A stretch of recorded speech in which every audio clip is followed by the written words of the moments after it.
Sinn Féin are wondering exactly whether the document could be considered as open season and as public domain. Make a routine. So the first thing I would do is just put on my foundation. What I did, it's absolutely ludicrous to suggest that it was in the public domain, because the information that's in the public domain is someone like me, and they were looking for it. I wouldn't say I'll print it off, I'll write some notes on it, I'll stick it in a satchel for a courier and get it sent over to you. I just simply say Google it. Clearly the NHMP did not last much longer as an entity further into that year, so it would make sense that the head of an organisation would need some type of credibility in order to quieten down a lot of the dissatisfaction within his own organisation. So something of a political storm brewing, although the calm is clear certainly for this evening. There are a lot of people paying very close attention to what Leo Varadkar will have to say, and also more, including the Taoiseach himself, and it seems that really Leo Varadkar's political fate will only be determined by the what issues he is able to put to bed and which issues might still linger after he has been in his feet for an hour and a half in Dáil Éireann tomorrow afternoon. All right, Gavin, thank you for that. The Irish boss of a global drugs company has said the company is on track to get approval for its COVID vaccine by the end of November. Pfizer has also revealed it will be able to manufacture 100 million doses of the drug by the end of the year. In the corner, a press conference about new jobs and a potentially world-saving vaccine. So, as you can tell, I like to go really hard on political controversy. Is there a wider question for you now over the Taoiseach's judgment? The Taoiseach stood beside the boss of Pfizer's Irish operations this morning as Paul Duffy announced 300 new jobs and positive updates on their vaccine for COVID-19. We could seek emergency use authorization in the US as early as the third week of November. Yeah. As many of their economies go into winter lockdown, Europe and America are pinning their hopes on a breakthrough over the next few months. If it doesn't happen, 2021 could be very difficult. There are three big frontrunners in the race for a vaccine. There's the Oxford AstraZeneca offering. Hopefully paused in September, 18,000 people are taking part in its trial. The British government, however, doesn't expect it to January 2021, my birthday. Then there is Moderna. The US company has 30,000 volunteers signed up to a late-stage trial and says it is ready to launch the vaccine globally. But the most likely to land first is that belonging to Pfizer. The pharma giant has trialled the vaccine on 44,000 people, so it could be in a position to get approval from US regulators at the end of this month. Our hope is to have close to 100 million units of vaccine manufactured this year and 1.3 billion units manufactured in 2021. Today's jobs announcement was some relief too to the body tasked with bringing foreign investment here. Ireland, I think, looks remarkably stable in a global context. We have a very strong track record. We particularly have a very strong track record in the sector. Are out of work. Paul Colgan, Virgin Media News. Another teachers' union has said industrial action can't be ruled out because of its concerns over COVID measures in schools. It comes as hundreds of thousands of students and teachers return to the class today following the midterm break and a controversy over hand sanitisers. Around 1 million students and teachers return to the classroom today after the midterm break. However, it hasn't been easy. Late last week, a recall of more than 50 products, including wipes, hand sanitisers and soap, left principals scrambling to restock ahead of the new term. Also looming, the threat of teachers going on strike, with ASTI members voting in favour of industrial action. Today, another teacher union, the TUI, warned that it couldn't rule out a similar move. With regard to the COVID issues, we do have ongoing, robust engagement with officials in the department and now with public health on a weekly basis in order to try to address our concerns as they arise. We're making some progress there. We never rule out industrial action, but we're hopeful that those mechanisms will provide the solutions that we need. To reassure teachers, students and parents that schools are safe, the department says an improved testing and tracing system is being rolled out, including dedicated testing of close contact. Analysis of death notices from the March to September of 2020 shows that the excess mortality rate is estimated to be somewhere between 876 and 1,192. So what they're saying is that this assumes that in the absence of COVID-19 deaths, mortality would have followed a similar trajectory to previous years. Within 2 to 3 days following death, these notices are usually placed online in a fast and efficient manner, and this provides us with a valuable crowdsourced means of tracking data, of tracking deaths. The notices are placed on the analysis of death notices. Excess mortality for the period March to September 2020 is estimated to be between 876 and 1,192 lives. Well, Colette, as I say, they monitored data from March to September of this year and then compared it with previous years. Let's just take a look at some of the more notable figures from that research. They're showing particularly the month of April here, and they're saying that on average in the month of April between 2013 and 2017, sadly, we saw 2,500 deaths. They say this year in 2020, that figure was 3,502, and that was up from 2,861 in the month of March 2020. And moving on, we can see here as well that death notices show an increase in mentions of home as a place of death, showing that 16% of people in October of last year, 2019, were registered as a place of death was home, whereas in September of this year that figure was 26%. So some interesting stats there from the CSO in relation to that. We are standing by here at the Department of Health waiting for the latest briefing from the Chief Medical Officer, Dr. Tony Holohan. We'll bring that to you as soon as it begins. Sarah, thank you very much for that.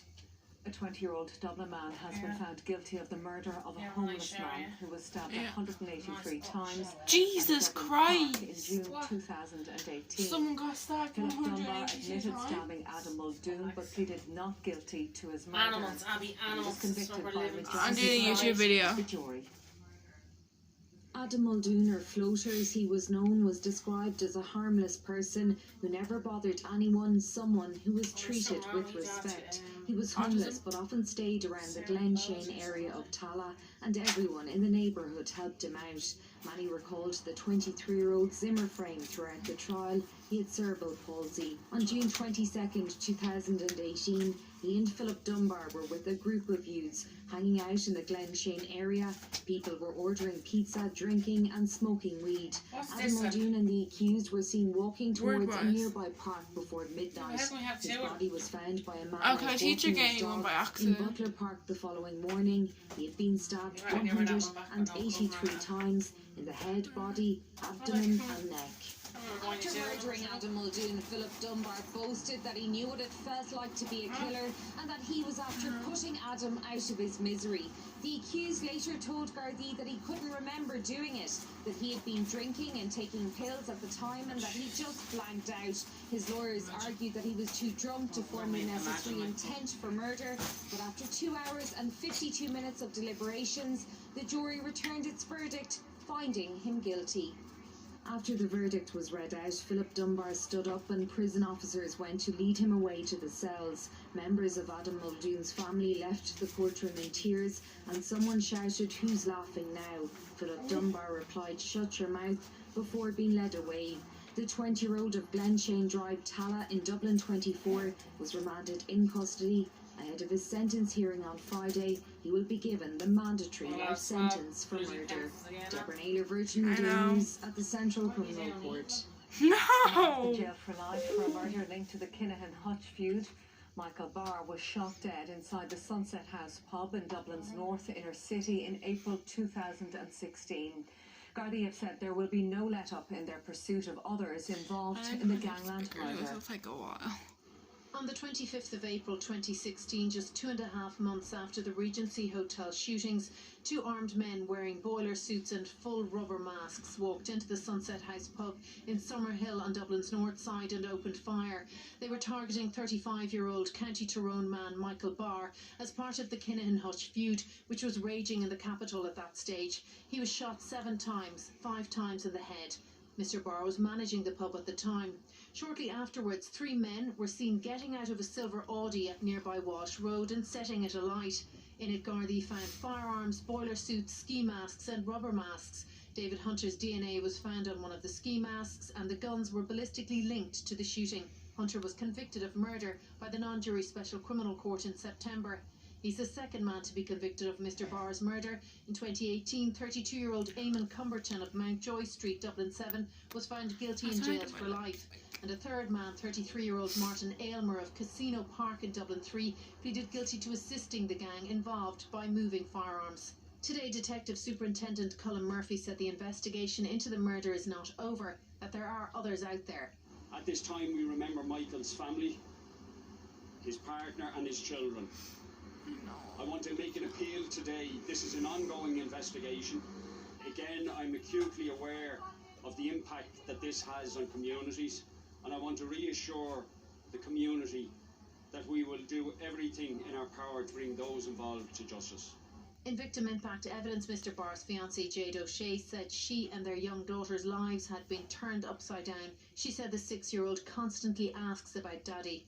The victim's sister Nolene Barr in her statement said her brother's life and future were brutally taken that night.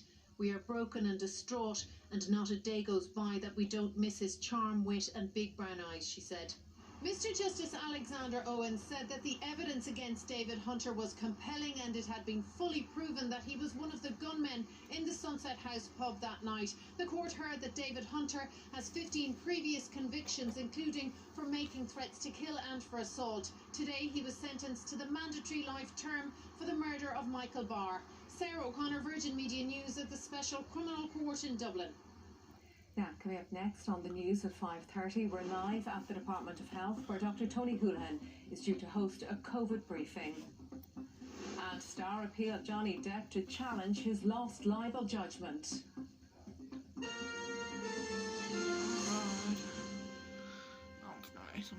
Dairygold is made using natural ingredients and tastes so good that when you eat it, you can't help but make the world that little bit gooder.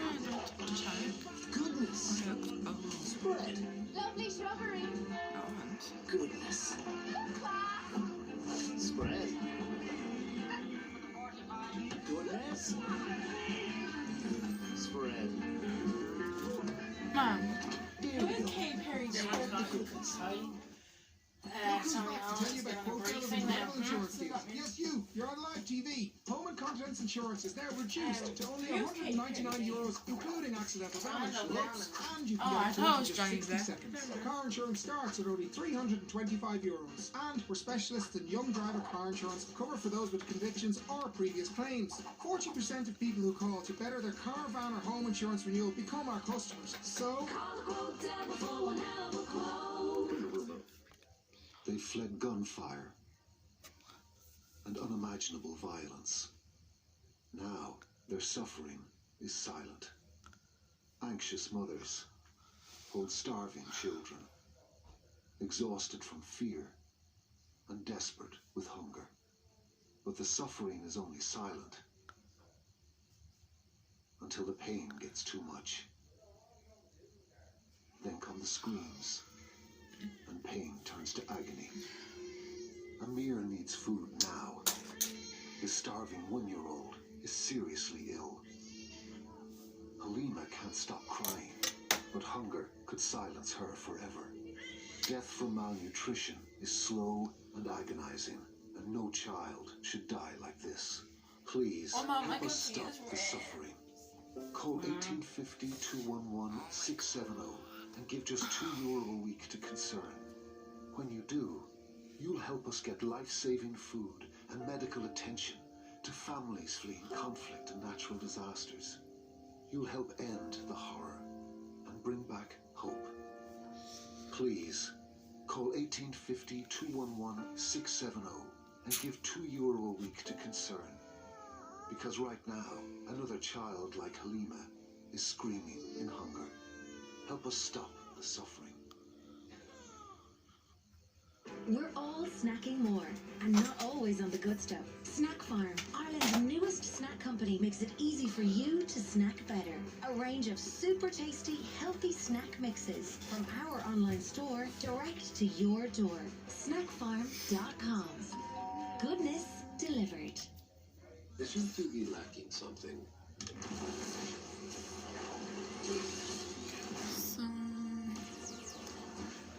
Welcome to the Virgin Media Wellness Retreat for TVs. Our treatments include HD massage and visualization. You are ready for 360. Play.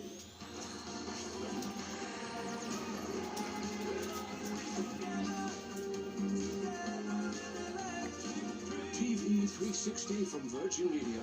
Bring on amazing. For moving out of the spare room to a place with space to spare.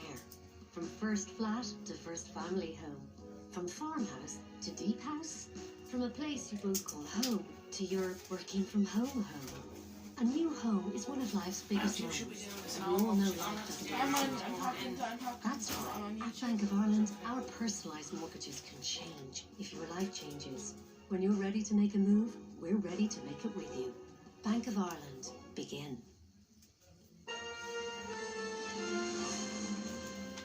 You're welcome back to the news at 5:30. A reminder now of the top story this evening. The Taoiseach Micheál Martin has said he has confidence in Tánaiste Leo Varadkar, who's found himself in the middle of a political storm over the sharing of a draft agreement for doctors. But Micheál Martin does say that Mr Varadkar's sharing of the document was not appropriate. Well, it's the final day of campaigning in the US presidential election, and although many polls put Joe Biden ahead, there is still the possibility that Donald Trump could win. More than 90 million people have voted early, but both candidates are concentrating on swing states today in a push for final votes. One more day. The message from Joe Biden as he began the last leg of his campaign. He's focusing on the swing states of Ohio and Pennsylvania today, but is hoping the last 4 years will work in his favor. It's time to stand up. It's time to take. Upsetting. One of the biggest libel trials of the 21st century unfolded over 3 weeks in July.